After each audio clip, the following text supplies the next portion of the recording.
Hello, friends. How are you all? Welcome to another book review podcast by Team ThinkerViews. Today, we are going to talk about Kurma, the second avatar.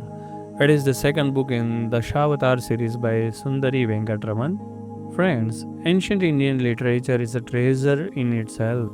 The beauty of the same is that you can look at it from any perspective and you will always get something worth. Vedas, Puranas, Mahakavyas, and other stuff actually are the collection of various learning streams and documentation of historical incidents viewed in an interesting manner. The tradition of telling and retelling the same according to geographical, social, and political canvas made these pieces of literature immortal. One such stream of the stories is that about Dashavatar, the tales about the 10 avatars of Lord Vishnu. In one way, you can look at it as the documented history of evolution of life. Sundari Venkatraman is moderately popular author from India, that is Bharat. When we found her books about the Dashavatar, written primarily for kids and young adults, we decided to read and talk about them. In the same context, we have already shared our views about the first book in the series, Matsya, the first avatar. Today, we are going to talk about the second book in the series, Kurma, the second avatar. The book cover plays a very important role in attracting potential readers and or buyers to pick the same, and thus it is important and it cannot be neglected. As you can see in the podcast cover, the cover page of Kurma, the second avatar, is moderately attractive. In the cheerful background, Lord Vishnu taking the form of Kurma is shown effectively. Not very appealing, but honest to the story, I must say.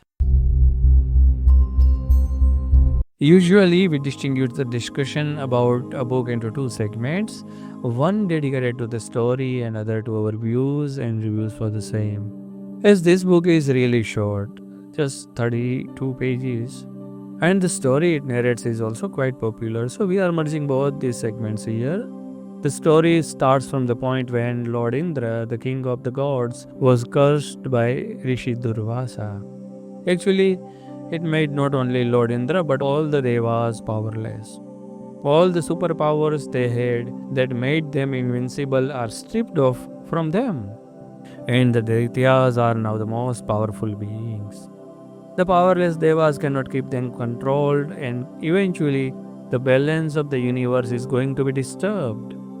To cut the long story short, it led to Samudra Manthan or Amrit Manthan. The greatest churning the earth had ever seen is to take place, so the Amrit, or the elixir of immortality and health, appear from the heart of the oceans. Devas needed desperately to get their powers back. But they are not capable of doing the mammoth task on their own. They are asked to get help of the Daityas. With some conditions, they agree. How the entire process took part and what happened during and at the end of the same is the rest of the story. But where does the Kurma avatar appear in the story? Well, this great journey requires various elements for the same, and most important of them was the base. Lord Vishnu took the form of a Kurma and solved the problem. By the way, do you know that all Kumbh Melas, Ardha Kumbh, Mahakumbh, etc., the largest gatherings of any kind on earth, are linked to this story? While reading the story, you will find references for Halahal, goddess Lakshmi, Venkut, Apsaras like Rambha, and others. Varuni, Uchchaishrava, Kamadhenu, Kaustubmani, Kalpavruksha, Parijat, Sharang, Chandra, Cheshta, Airavat, Dhanvantri, Mohini, and others. The story is written in a simple manner, so the primary target readers can enjoy it. Of course, some references are not made into too much details. In the name of various characters and places, you will find South Indian flavor. Writing for kids is like walking on a tightrope. The author does it quite well, I must say. On one hand, the story introduces them to important tale. It doesn't bore them. The layers of the story are opening gradually, making the readers love exploring it. Let me quote some interesting lines from the book so you can have the first hand experience of the quality of writing in the book. While sage Durvasa has performed a number of penances and acquired many powers, he was infamous for his temper. Then again, since he was enlightened, even his curses turned into blessings in the long run.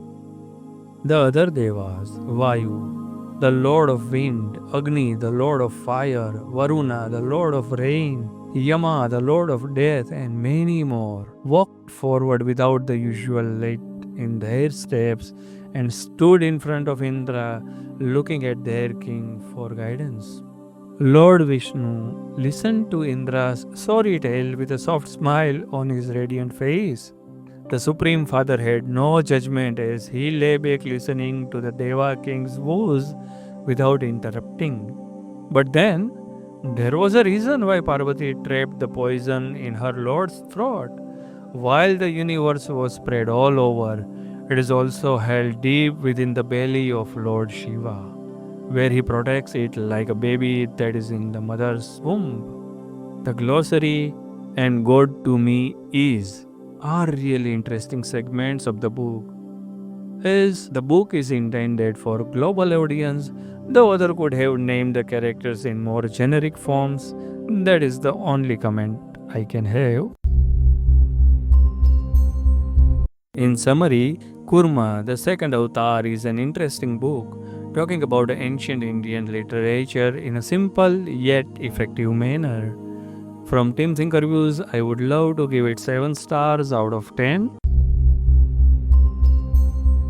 So, have you already read the book? Are you planning to read it? What do you think about this book review? Do you find it helpful in deciding whether to go for the book or not?